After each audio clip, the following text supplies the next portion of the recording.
Voici 6 choses qu'il faut arrêter de faire, si tu veux réussir dans la vie. Si tu savais le nombre de personnes qui te jalousent sans que tu ne le saches, tu ferais attention à ces conseils que je vais te partager. C'est malheureux, mais la jalousie est partout autour de toi. Le pire, c'est qu'il s'agit des personnes proches de toi, dont tu ne douterais jamais une seule seconde. Ils sourient quand tu réussis, mais au fond d'eux, ils sont dégoûtés. Et ils donneraient tout pour être à ta place. Méfie-toi des apparences, car certains arrivent très bien à cacher leur jeu. Numéro 1. Arrêtez de partager vos secrets, même à vos meilleurs amis. 9 des 10 amis que vous avez sont faux. Ils utiliseront vos secrets pour ternir votre image, dès que l'occasion se fera ressentir. N'oubliez pas que, même les meilleurs amis peuvent trahir votre confiance et révéler vos secrets aux personnes qu'il ne fallait pas. Si vous partagez un secret avec un ami, il peut vous mettre sous pression, de manière à prendre une décision contraire à votre choix. Voilà pourquoi les grands savants ont toujours gardé le secret de leurs découvertes, et poursuivre leurs inventions en solo. Numéro 2. Arrêtez de partager vos projets avec les autres. Les gens veulent toujours avoir une longueur d'avance sur vous. Même s'ils ne vous le disent pas. Les gens sont jaloux par nature. Pour une raison ou une autre, ils trouveront toujours un moyen de saboter vos plans, de peur que vous n'alliez plus vite qu'eux. Si vous partagez un projet innovant et unique, il y a toujours un risque que quelqu'un d'autre le vole ou le copie. En partageant vos projets, vous pouvez involontairement donner des idées à d'autres personnes qui pourraient les utiliser à leur avantage. De plus, cela peut vous distraire de votre objectif principal. Vous pouvez être submergé par les commentaires et les suggestions des autres, et perdre votre vision originale. Numéro 3. Arrêtez de regretter le passé.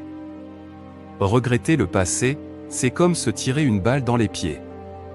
Car le passé fait partie de ce que vous êtes aujourd'hui. Au lieu de regretter les erreurs passées, nous pouvons les utiliser comme des opportunités d'apprentissage. Nous pouvons analyser ce qui s'est mal passé, et comment éviter ces erreurs à l'avenir.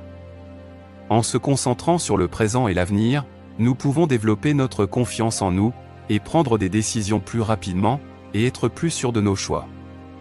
En étant libérés du poids du passé, nous pouvons être plus créatifs dans nos approches, et atteindre plus facilement nos objectifs. Numéro 4.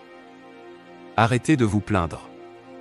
Chaque fois que vous vous plaignez, c'est la preuve que vous avez perdu le contrôle de votre vie.